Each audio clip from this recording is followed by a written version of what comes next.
welcome to my channel Irma Mardia. It's been a long time, udah lama banget gak bikin video. But di video kali ini aku akan coba jawab pertanyaan-pertanyaan kalian yang kalian kirimkan di YouTube channel aku. Di email juga ada, kadang di DM juga ada. Terima kasih banyak teman-teman, kalian udah tanya di sosial media aku. Insya Allah aku akan coba jawab sebisaku ya, karena itu berdasarkan pengalaman aku juga kerja di Batam selama 3 tahun. Aku harap jawaban ini bisa kasih sedikit informasi untuk kalian. BTW sekarang aku lagi di Gentala Arasi, one of Jambi's icon. Dan di sini cuacanya enak banget. Kebetulan sekarang jam 1. It's really hot, but it's okay. Come on. Kita ke pertanyaan yang pertama.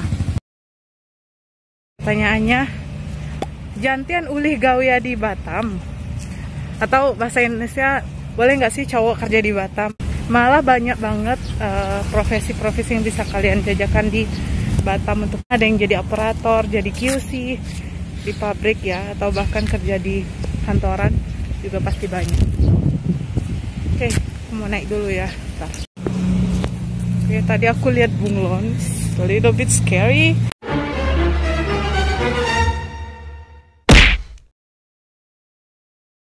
Nah, jawabannya ada untuk cowok. Kalian bisa pantau terus informasi loker Batam yang ada di Instagram, atau juga yang lebih resmi bisa kalian lihat di LinkedIn. Itu banyak banget. Oke? Next ke pertanyaan selanjutnya. Oke, pertanyaan kedua dari account Fahri Erlangga. Pertanyaannya, Kak, emang wajib pakai kartu kuning untuk ngelamar kerja di Batam? Optional sih teman-teman. Kartu kuning itu, setahu aku ya, kartu kuning itu adalah pelengkap dari dokumen-dokumen lamaran kita gitu. Nah, kartu kuning itu kan fungsinya untuk menjelaskan kalau kita memang seorang pencakar yang terdata ya. Dan itu tergantung perusahaan-perusahaan di mana kalian ngelamar. Ada beberapa perusahaan yang mencantumkan kalian untuk melampirkan kartu kuning. Ada juga yang tidak terlalu mempermasalahkan hal itu. Jadi kalian kembali lagi baca di persyaratan lamaran kerja di perusahaan yang kalian lamar gitu ya. Tapi menurut aku lebih baik kalian prepare aja ya kan, karena buatnya itu juga mudah, 5 menit doang. Kemarin aku ngurus kartu kuning, kalian bisa cek videonya di sini atau di sini. Buat kartu kuning itu bentar banget gitu, dan waktu aku buat itu nggak ada yang antri juga. Kalau ada yang antri pun itu nggak terlalu lama buatnya. Lanjut dari Fahri Erlangga juga pertanyaannya, Kak, apakah fresh graduate bisa kerja di Batam? Jawabannya ya sangat bisa dong, karena fresh graduate yang menurut aku paling banyak dibutuhin apalagi di pabrik ya, di dunia perpabrikan. Persyaratan yang aku lihat dari perusahaan-perusahaan yang di pabrik, mereka membutuhkan perempuan atau laki-laki yang rentang umurnya itu 18 sampai 25 tahun, which is bagi kalian yang baru lulus nih, baru lulus SMA atau baru lulus kuliah yang umur 21 tahunan gitu, itu sangat dibutuhin untuk kerja di Batam. Oke, udah terjawab ya teman-teman. Lanjut ke pertanyaan selanjutnya nih. Kita keliling lagi.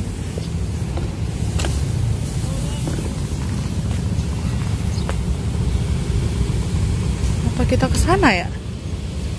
Tapi di situ aku agak takut sih. Kita kembali lagi deh ke sini. Keliling lagi. Pertanyaan selanjutnya dari Rahmat Petualang, ya, fresh graduate apakah mudah untuk cari kerja? Tapi dia nanya khusus untuk cewek gitu. Apakah cewek yang baru tamat kuliah atau fresh graduate mudah cari kerja di Batam? Nah, jawabannya, kalau kalian nanya mudah atau enggak, susah nih aku mau jawab. Karena ya itu tergantung rezeki ya, tergantung usaha kalian juga untuk cari kerja di Batam gitu.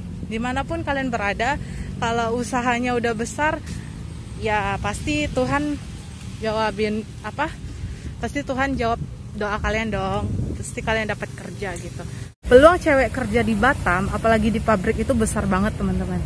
Karena rata-rata di pabrik itu yang dibutuhkan untuk jadi operator khususnya ya, itu cewek.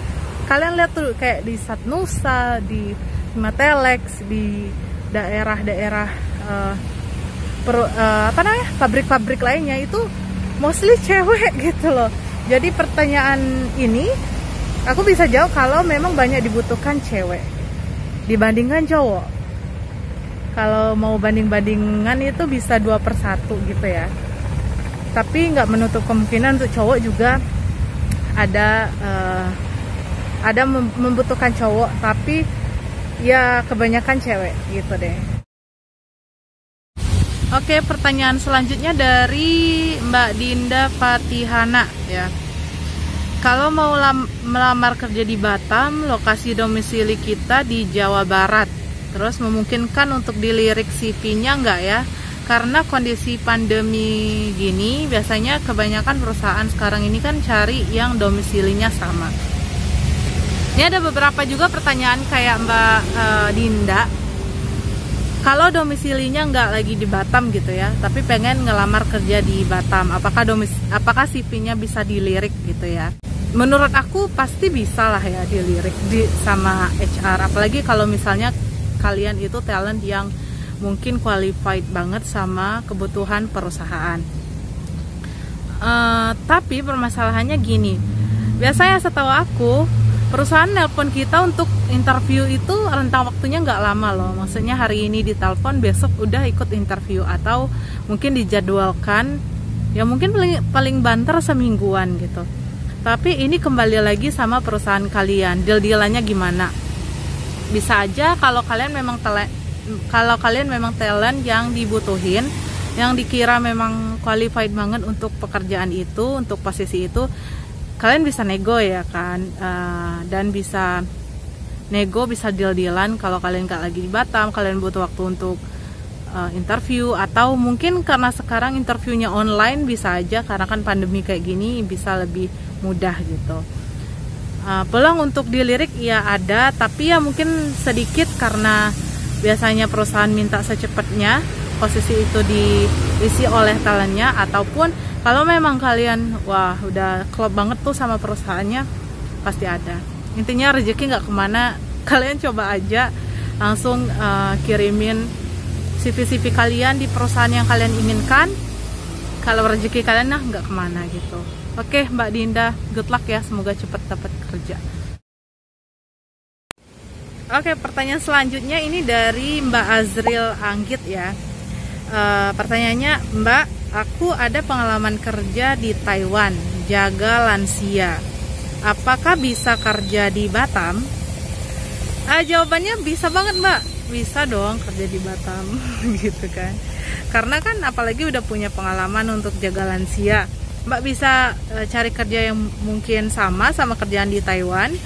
Ataupun kalau Mbak mau kerja di dunia kerja lain di bidang yang berbeda, Mbak bisa sesuaikan dengan kualifikasi Mbak gitu. Oke, jangan lupa dipantau aja setiap lamaran yang update di Loker Batam. Oke, lanjut ke pertanyaan selanjutnya. Ini dari Mbak Meliza Official. Udah sebulan di Batam, emotikonnya nangis. Bagi tips Kak, udah masukin online belum ada panggilan. Nah, ada juga banyak pertanyaan seperti ini ya teman-teman. Aku tahu rasanya depresinya gitu ya. Udah banyak ngelamar, masukin lamaran, kirim CV online, nyebar CV offline, tapi juga nggak dipanggil sama perusahaan. Kan untuk diterima di perusahaan, dipanggil di interview aja juga enggak gitu. Ngerasa kayak susah banget nih cari kerja.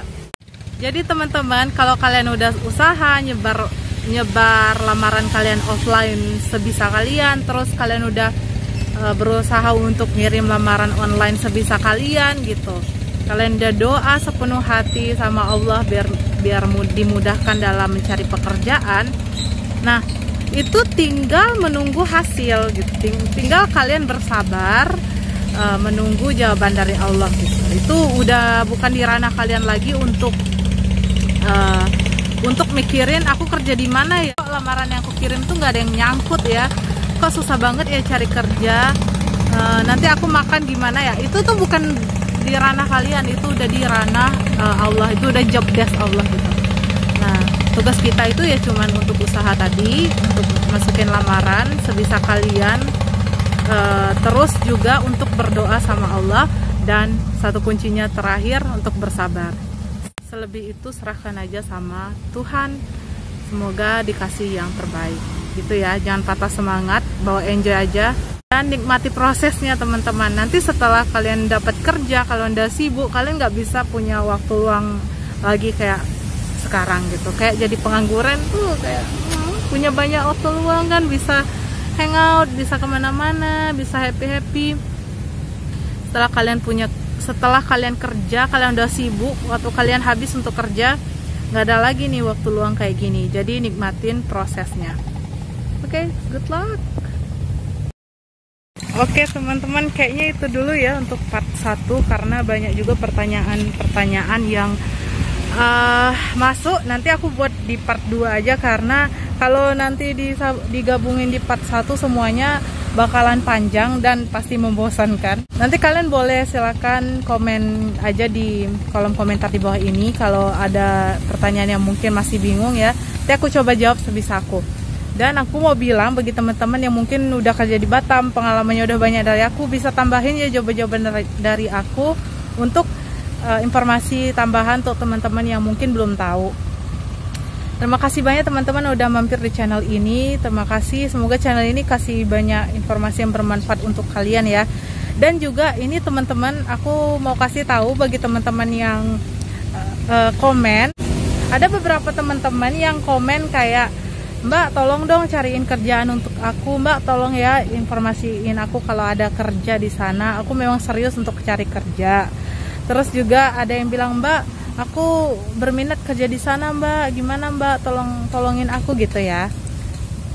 Ini mohon maaf sekali teman-teman, bukannya saya nggak mau nolong, bukannya aku nggak mau nolong gitu. Cuman masalahnya aku juga pekerja, aku juga bukan HRD, bukan owner perusahaan. Di sini aku cuman share pengalaman aja, kasih informasi-informasi bagi teman-teman yang mungkin berminat untuk kerja di Batam tapi belum tahu informasi-informasinya, belum tahu gimana seluk-beluknya gitu. Menurut aku di sini sebagai jembatan informasi aja untuk kalian, bagi teman-teman yang mungkin belum tahu informasi tentang kerja di Batam. Semoga membantu gitu ya. Oke, sampai jumpa di Q&A kedua. Semoga nanti bisa lebih baik, lebih well prepared. Aku nggak tahu juga ini bagus atau enggak soundnya, karena aku lagi di luar dan nggak ada perkakas mikrofon segala macam. Aku harap videonya jelas dan juga kalian mendapatkan informasi yang kalian butuhkan. Sampai jumpa di video selanjutnya.